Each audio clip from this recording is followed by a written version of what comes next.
BC reservations కు కేంద్ర మంత్రి కిషన్ రెడ్డి అడ్డుపడుతున్నారని ఆగ్రహం వ్యక్తం చేశారు పీసీసీ చీఫ్ మహేష్ కుమార్ గౌడ్. మోదీ అమిత్ షాకు భయపడి బీజేపీ ఎమ్మెల్యేలు నోరు విప్పడం లేదన్నారు. కిషన్ రెడ్డి బీసీల ఓట్లతో గెలిచారని అన్నారు. దోచుకున్న సొమ్మును పంచుకోవడానికి కేటీఆర్ కవిత కొట్లాడుకుంటున్నారని ఆరోపించారు. తెలంగాణ అభివృద్ధి మోడల్ దేశానికి ఆదర్శంగా నిలుస్తోందన్నారు ఏఐసీసీ ఇన్ఛార్జి మీనాక్షి నటరాజన్. 24 మంది ముఖ్యమంత్రులు చేయని అప్పులను కేసీఆర్ ఒక్కడే అంతకు మించి అప్పులు చేశారన్నారు మంత్రి జూపల్లి. రాయలసీమను రత్నాల సీమగా చేస్తామన్న కేసీఆర్ మన నీటి వాటాలను ఏపీకి అప్పగించిన ఘనత కూడా కేసీఆర్కే దక్కుతుందని విమర్శించారు. నిర్మల్ జిల్లా ఖానాపూర్లో నిర్వహించిన జనహిత సభలో మాట్లాడారు కాంగ్రెస్ లీడర్స్. మిత్రులారా, రాహుల్ గాంధీ ఆశయాన్ని నెరవేర్చు దేశానికి రోల్ మోడల్గా మనం అవుతే శకునిలాగా కిషన్ రెడ్డి గారు కేంద్ర మంత్రిగా ఉండి దీన్ని అడ్డు తగులుతా ఉన్నాడు. రిజర్వేషన్ సాధ్యమే కాదంటున్నాడు. రామచంద్రరావు గారితో చిలుక పలుకులు పలిగిస్తూ ఉన్నారు. మిత్రులారా, ఈ జిల్లాలో 4 బీజేపీ శాసనసభ్యులు ఉన్నారు. నేను మహేశ్వర్ రెడ్డి గారు అడుగుతా ఉన్నా, ఎందుకంత భయమయ్యా నీకు కిషన్ రెడ్డి అంటే? నీకు బీసీలు ఓట్లు వేయలేదా? నిర్మల్లో బీసీల శాతం ఎంతుందో మర్చిపోయినవా? మళ్ళీ చట్టసభల్లో పోటీ చేసే ఆలోచన లేదా నీకు? బీసీలు ఎదిరించి మహేశ్వర్ రెడ్డి కానీ, పాయల శంకర్ కానీ, రామారావు పటేల్ కానీ, హరీష్ కానీ మళ్ళీ పోటీ చేసే ధైర్యం చేస్తారా మీరు? బీజేపీ బీఆర్ఎస్ పని రాష్ట్రంలో అయిపోయింది మిత్రులారా. బీఆర్ఎస్ చెప్పనక్కర్లేదు, కవిత ఒక్క పల్లకి పాడుతూ ఉంది. హరీష్ రావు అదను కోసం చూస్తూ ఉన్నాడు. కేసీఆర్ ఫామ్ హౌస్లో నిద్రిస్తూ ఉన్నాడు. కేటీఆర్ రోజు అబద్ధాలతో సోషల్ మీడియా నడుపుకుంటా ఉన్నాడు. 4 దిక్కుల విడిపోయి ఉన్నారు. అన్నా చెల్లెళ్ళ కొట్టాడ ఎందుకు? మీకేమైనా తెలుసా? ఎందుకోసం కేటీఆర్ కవిత కొట్లాడుతున్నారు? దోచుకున్న సంపాద వాటాలు సరిగా పంచుకోలేక ఇలా అటుముఖం ఇటువైపు కొనాడుతూ ఉన్నారు. ఇలా పంచాయతీ చంపలేక కేసీఆర్ ఫామ్ హౌస్కే ముద్రమైపోయినాడు. బీఆర్ఎస్ పరిస్థితి అట్లుంది. ఇవాళ బీసీని వ్యతిరేకించే బీజేపీ పరిస్థితి రేపు రానున్న ఎన్నికల్లో ఎలా ఉంటుందో మీకు చెప్పనక్కర్లేదు. ఇలా రాహుల్ గాంధీ గారు నిజాయితీగా, నిష్కల్మషుడిగా ఈ దేశం బాగుండాలని భారత్ జోడో యాత్ర చేసి భారతదేశాన్ని సమూలంగా చదవగలిగినాడు.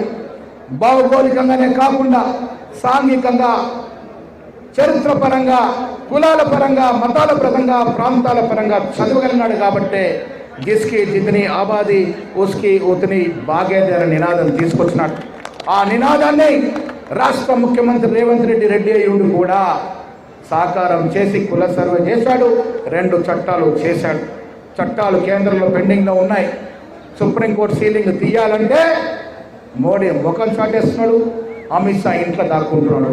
కిషన్ రెడ్డి దొంగ నాటకం ఆడుతూ ఉన్నాడు.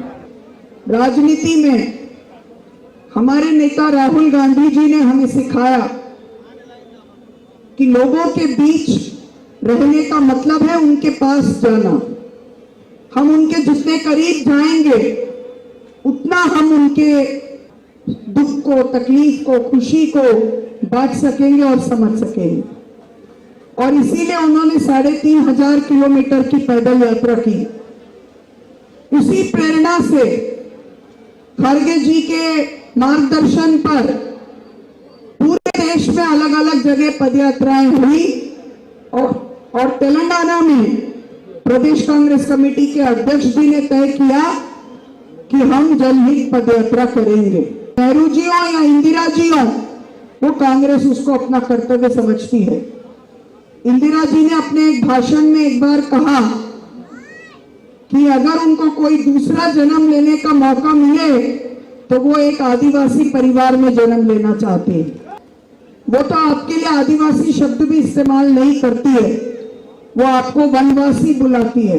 वनाधिकार के पट्टों से बेदखल करती है, आपके पैसा कानून से आपको दूर हटाती है, 5वीं अनुसूची के जो हक आपके पास है उससे आपको दूर करती है और आप पर अलग अलग मान्यताओं को थोपने की कोशिश करती है.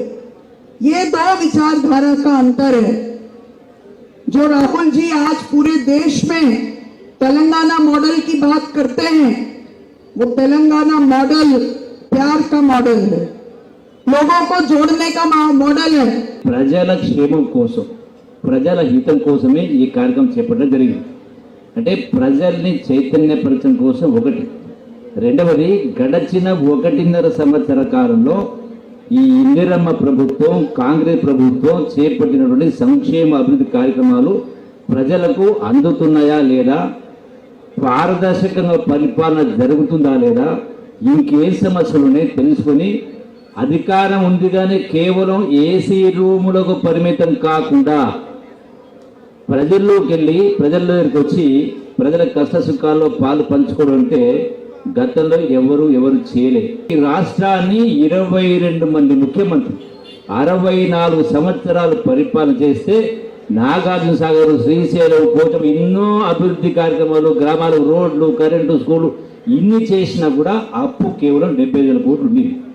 కానీ కేసీఆర్ ఒక్క ముఖ్యమంత్రి 10 సంవత్సరాలు పరిపాలన చేస్తే ఈనాడు రాష్ట్రం పైన ఉన్న అప్పు 8 లక్షల కోట్లు.